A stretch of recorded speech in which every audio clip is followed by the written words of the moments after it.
राणा उदय सिंह के निधन के बाद जब महाराणा प्रताप ने मेवाड़ की बागडोर संभाली तब राज्य की स्थिति अत्यंत कठिन थी।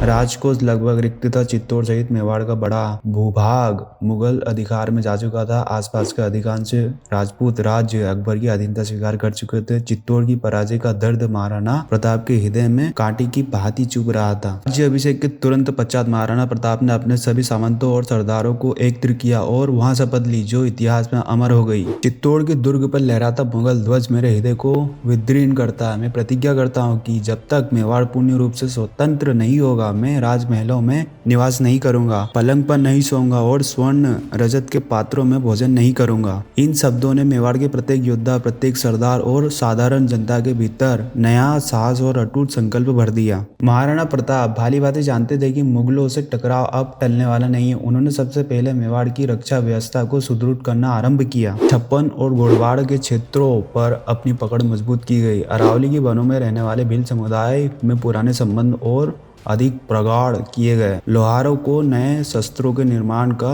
दायित्व सौंपा गया। सरदारों और सैनिकों को निरंतर युद्ध अभ्यास कराया गया। जनता के मन में मातृभूमि के लिए बलिदान की भावना और अधिक दृढ़ की गई।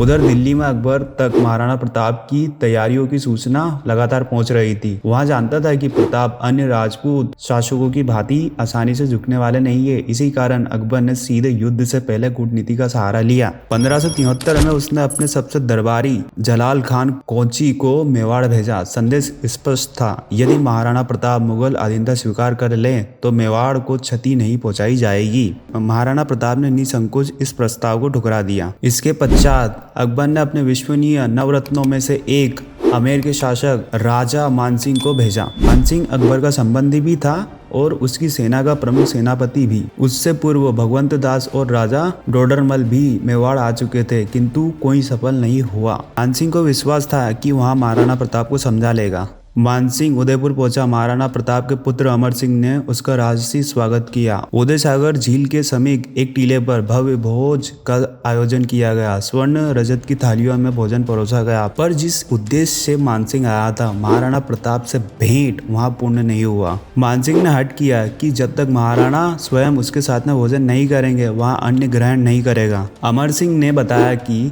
महाराणा आश्वस्त है, फिर भी मानसिंह अड़ा रहा। यहाँ संदेश महाराणा प्रताप तक पहुंचा तो उन्होंने उत्तर भिजवाया, मैं उस राजपूत के साथ भोजन नहीं कर सकता जिसने अपनी बुआ का विवाह एक तुर्क से करवाया हो। महाराणा प्रताप अकबर को भारत का शासक नहीं मानते, वे उसे सदैव तुर्क कहकर ही संबोधित करते हैं। यहाँ सुनकर मानसिंह क्रोध से भर उठा और बिना भोजन किए घोड़े पर सवार हुआ और बोला, मुगल सत्ता को अस्वीकार करना, युद्ध को आमंत्रण देना है। अब अगली भेंट रणभूमि में होगी। तभी भीम सिंह डोडिया ने व्यंग्य किया, जब आओ तो अपने फूफा अकबर को भी साथ लाना।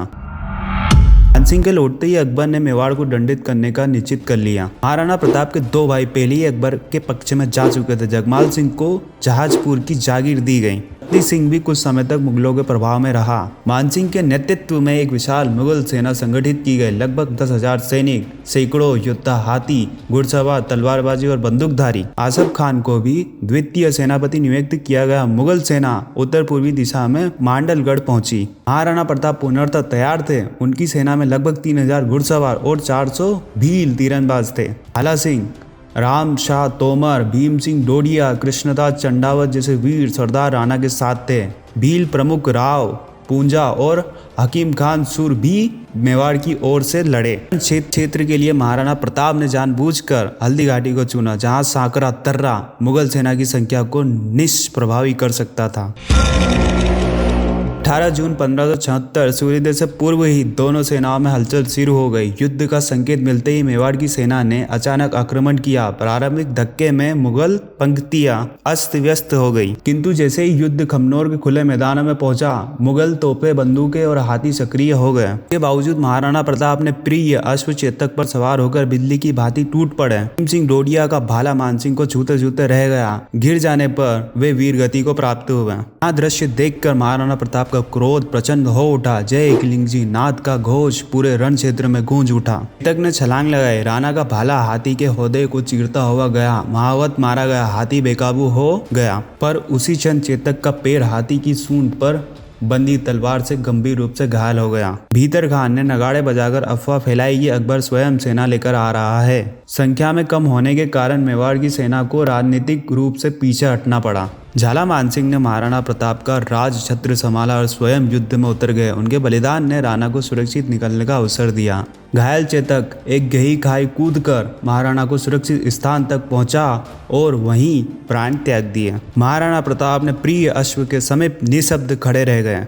मानसिंह पहाड़ियों में पीछा करने का साहस नहीं कर सका। अगले दिन मुगल सेना ने गोविंदा में खाइयां खुदवाई। महाराणा प्रताप ने सरहद मार्ग बंद कर दिया। मुगल सैनिक भूख से व्याकुल हो उठे। अकबर इस परिणाम से कदापि संतुष्ट नहीं था। मानसिंह और आसफ खान दरबार में दूर रखे गए। इसके बाद महाराणा प्रताप ने गोरिल्ला युद्ध नीति अपनाई। भीलों के सहयोग से अचानक हमले और वनों में विलय।